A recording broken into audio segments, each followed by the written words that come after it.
안녕하세요. 남편과 헤어지고 혼자 잘 먹고 잘 살고 있는 30대 여성입니다. 지 잘난 맛에 사는 두 남매 때문에 이렇게 즐거운 인생을 살게 되었다고 해야 할지.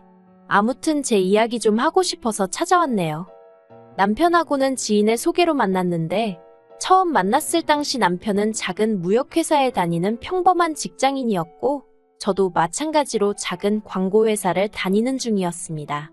둘 다 적지 않은 나이에 한 만남이었기에 처음부터 결혼을 전제로 만납시다 하고 딱 정해놓은 것은 아니었지만 가벼운 마음으로만 나간 자리도 아니었어요.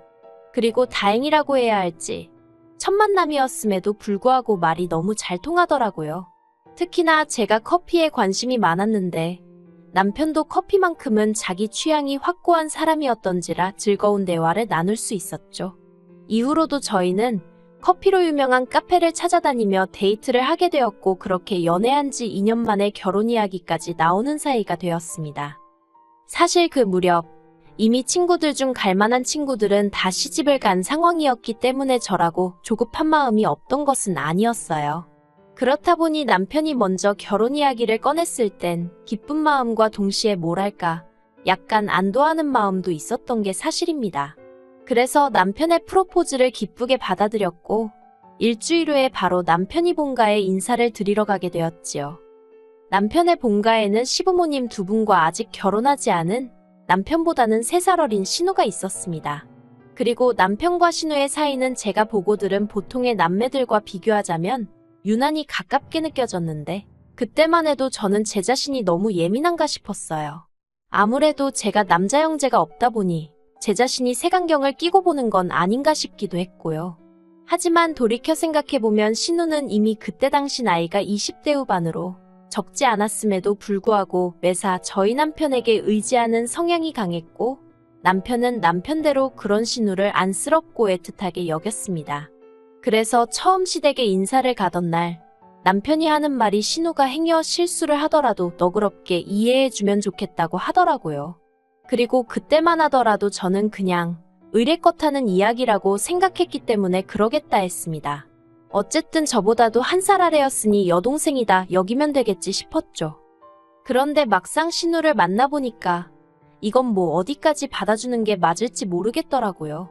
처음 시댁에 인사를 갔던 만큼 빈손으로 갈 수가 없어서 어머님이 평소 좋아하신다는 빵집에 케이크와 꽃다발을 준비했었어요. 사실 저도 평소에 실용적인 걸 선호하는 성격이다 보니 꽃다발보다 뭔가 유용한 게 없을까 고민도 했었지만 한편으론 꽃이라는 게 또 이럴 때 아니면 언제 선물을 하고 언제 선물로 받아보시겠나 싶더라고요. 그래서 나름대로 고민 끝에 성의껏 마련한 선물이었지요. 그런데 제가 어머님 아버님께 드리는 선물을 신우가 중간에서 땅 낚아채듯 가져가더니 이런 거 얼마씩이나 하냐면서 상품권 같은 거 사왔으면 더 좋지 않았겠냐고 그러는 거예요. 순간 황당하고 어이가 없었지만 저도 크게 당황한 나머지 그런가요? 하고 그냥 웃고 말았습니다. 하지만 이건 시작에 불과했어요. 신우는 제 옷차림을 위아래로 훑어보더니 듣자하니 다니는 회사도 별로 안 크다던데 이런 거 사입고 하는 건 다 그쪽 돈으로 하는 거냐면서 그러면 돈도 못 모았겠다는 겁니다. 그리고 이때는 저도 그쪽이란 호칭도 그렇고 하는 말도 어이가 없어서 똑같이 그쪽이 걱정 안 해도 된다고 어디 가서 아쉬운 소리 안 하고 살 만큼은 벌어요 하고 받아쳤지요. 그러자 남편이 신우 뒤쪽에서 저를 보면서 멋쩍게 웃으며 참아달란 사인을 보내더군요. 그리고 어머님 아버님도 저더러 애가 그냥 하는 소리라며 신경 쓰지 말라고 하시고 신우는 입만 삐죽거리며 저를 훑어보길 멈추지 않았는데 솔직히 한마디 더 해버리고 싶은 걸 상황이고 자리가 자리인지라 꾹 눌러 참았네요. 이후로 어머님께서 식사를 준비해 주셔서 같이 점심을 먹게 되었는데 그 자리에서 이런저런 이야기가 오갔습니다. 어머님은 아들에게 들으니 음식하는 걸 좋아한다면서 하고 물으셨고 저는 그렇다고 말씀드렸죠. 실제로 저는 한식, 일식, 중식 자격증을 다 갖추고 있었는데 그건 별다른 이유가 있어서라기보다는 제가 워낙에 어려서부터 음식하는 걸 좋아했거든요. 그래서 취미 삼아 하다가 회사 생활을 시작한 이후로는 나중에 혹시나 쓰일 일이 있을까 싶어서 아예 자격증까지 따뒀던 거고요. 그런데 옆에 있던 신우가 시간이 남아도나 보네. 전업주부가 꿈이에요? 그러는 거예요. 그래서 제가 없는 시간 쪼개서 딴 거고 전업주부가 꿈도 아니라고 받아치려다가 말 같지도 않은 거에 놀아나는 기분이 들어서 그럴 리가요 하고 딱 잘라버렸습니다. 그랬더니 또 입을 삐죽거리더니 별것도 아닌 걸로 자랑한다는 식으로 말을 하더라고요. 그리고 그땐 저도 짜증이 나서 맞아요 별것도 아닌데 그쪽도 좀 따보지 그러냐고 받아쳐버렸네요. 사실 시댁에 인사하러 오기 전 남편에게 어머님은 어떤 분이시고 아버님은 어떤 분이신지 그리고 신우는 또 어떤 사람인지 은근히 물어봤거든요. 아무래도 정보가 많으면 많을수록 대화를 나누기도 편하니까요. 그런데 남편이 신우에 대해서 말하기를 아직 자기가 좋아하는 게 뭔지를 못 찾아서 걱정이라는 거예요. 그래서 그럼 지금 직장도 안 다니냐니까 뭐 직장도 자기가 원하는 게 뭔지 몰라서 다니기 힘들어한다며 말끝을 흐리는데 그러니까 결론은 대학도 때려치고 나이 먹도록 좋아하는 거 찾겠다면서 시간이나 죽이며 사는 인생이란 거였지요. 그런데 그런 사람이 이러쿵저러쿵 떠들며 시비를 걸어오니 저라고 좋게 봐주고 싶었을 리가 없지요. 아무튼 그렇게 첫 인사를 마치고 집으로 올라오는 차 안에서 저는 저대로 마음이 상하고 남편도 남편대로 뭐에 마음이 상했는지 서로 별말 없이 있었어요. 그러다 집에 다 와갈 때쯤 남편이 그거 좀 받아줄 수도 있는 거 아니냐면서 서운하단 식으로 말을 하더라고요. 그래서 제가 당신이야말로 신우가 선을 넘는다 싶으면 먼저 나서서 못하게 해야지 그걸 가만히 보고만 있느냐고 쏘아붙였습니다. 당신뿐만 아니라 시부모님도 나이 먹은 딸이 그렇게 앞뒤 못 재고 날뛰면 한 소리 하셨어야 하는 거 아니냐고요. 그랬더니 남편이 저더러 시부모님까지 들먹이냐며 선 넘지 말라는데 내내 지동생한테는 한마디 찍소리도 못하다가 저한테만 그러는 게 너무 서운하고 화가 나대요. 그래서 어이없다고 이런 식으로 나올 거면 결혼이고 뭐고 없던 이야기로 하자 했습니다. 그리고는 집으로 먼저 들어와 버렸죠. 그런데 이튿날 남편이 회사 앞으로 찾아와서는 자기가 정말 잘못했다면서 한 번만 넘어가 달라대요. 자기도 집에 여자를 처음 소개해본 거라 어쩔 줄 몰랐다면서요. 그리고 그때는 솔직히 저도 결혼을 업자고는 했지만 밤새 울었을 만큼 진심은 아니었거든요. 그래서 이번 한 번만이라고 앞으로는 무조건 신우보다 나를 챙겨야 한다고 단단히 약속을 받고는 계획대로 결혼을 진행하게 되었습니다. 그런데 결혼을 하고 얼마 지나지 않아 회사의 구조조정에 칼바람이 불어닥쳤습니다. 다른 회사와 합병을 하게 되었는데 소문으로는 합병 조건 중 하나가 직원 중 몇 는 해고를 한다는 거였다대요. 그리고 속상하게도 저 또한 그 과정에서 자리를 잃게 되었어요. 하지만 다행히 남편은 괜찮다며 이참에 저더러 그동안 하고 싶었던 일은 없었는지 생각해보고 그쪽으로 커리어를 바꿔보면 어떻겠냐는 거예요. 그리고 그때부터 저는 소위 제 살 길을 찾아가며 몇 년 만에 휴식을 갖게 되었습니다. 사실 친정 형편이 그렇게 넉넉한 편은 아니다 보니 대학교를 졸업하자마자 전공이니 전망이니 그런 건 생각할 겨를 없이 바로 취업을 할 수밖에 없었거든요. 그나마 제가 사회생활을 시작하고 얼마 지나지 않아 친정아버지 사업이 다시 살아나면서 이후로 친정에 어느 정도 여유가 생긴긴 했지만요. 한편 집에 있는 시간이 길어지면서 반찬부터 시작해서 여러 가지 요리를 하게 되는 일이 잦아졌어요. 그리고 시댁까지는 1시간 정도의 거리였기 때문에 음식을 할 때는 넉넉히 해서 어머님 아버님께 가져다 드리곤 했지요. 그러다 하루는 만두를 해다 드렸는데 이때는 평생 먹어본 만두 중에 제일 맛있다면서 몇 번이나 엄지척을 하시더라고요. 그리고 원래 요리하는 사람들은 먹는 사람의 반응에서 보람을 찾기 마련이다 보니 그런 시부모님의 반응에 저는 정말 날아갈 것 같은 기분이었습니다. 그래서 이후로도 몇 번이나 해다 드렸네요. 솔직히 만두가 하기 쉬운 음식은 아닌데 두 분이 워낙 좋아하시니 힘든 줄도 모르고 했어요. 그리고 그러다 한 번은 신우도 맛을 본 모양이었습니다. 하루는 신우가 연락을 해와서는 자기가 요새 온라인으로 사업을 하려고 하는데 제 만두를 팔면 좋을 것 같다대요. 뭐 김치나 고기 만두는 흔하지만 그래도 제 만두는 경쟁력이 있을 것 같다면서요. 그리고는 하는 말이 대신 자기가 중간에 나서서 팔아주는 거니까 만두를 팔면 판매 대금을 5호로 나누자고요. 그런데 아무리 장사머리가 없는 사람이라고 해도 판매 대금이 전부 다 수익이 아니라는 건 기본이잖아요. 재료비에 제 인건비도 빼야 하는 거고. 그리고 무엇보다 만두로 사업을 해야겠다는 생각은 해본 적이 없었거든요. 손도 많이 가고 날이 더우면 상하기도 쉬운 음식이라서요. 그래서 신우한테 이런저런 이유로 못할 것 같다고 제안은 고맙다고 했습니다. 그랬더니 신우가 한다는 말이 그럼 언제까지 자기 오빠 등골에 빨대 꼽고 살 거냐는 거예요. 남편이 저렇게 혼자 외벌이를 하는데 양심의 가책도 안 느껴지냐면서 말이죠. 황당하고 어이가 없어서 그날 저녁 남편에게 신우한테 도대체 무슨 말을 했길래 나더러 당신 등골 빨아먹는다는 소리를 하냐고 따졌습니다. 그랬더니 남편이 하는 말이 아니 외벌이를 하니까 어깨가 무겁다. 갖고 싶은 게 있어도 못 산다. 그런 하소연만 두세 번 한 게 전부라면서 그리고는 한다는 말이 막말로 자기가 없는 소리를 지어낸 것도 아니고 동생한테 그런 얘기도 못하냐면서 적반하장으로 나오더라고요. 그래서 제가 차라리 나한테 대놓고 하지. 내가 어린 신우한테 그런 소리까지 들어야겠냐고 당신한테 내 입장이나 체면 같은 건 안중에도 없냐고 따졌죠. 그랬더니 남편이 입장이니 체면이니 그런 건 가진 게 있는 사람들이나 찾는 거라면서 저한테 지금 그런 게 어딨냐는 거예요.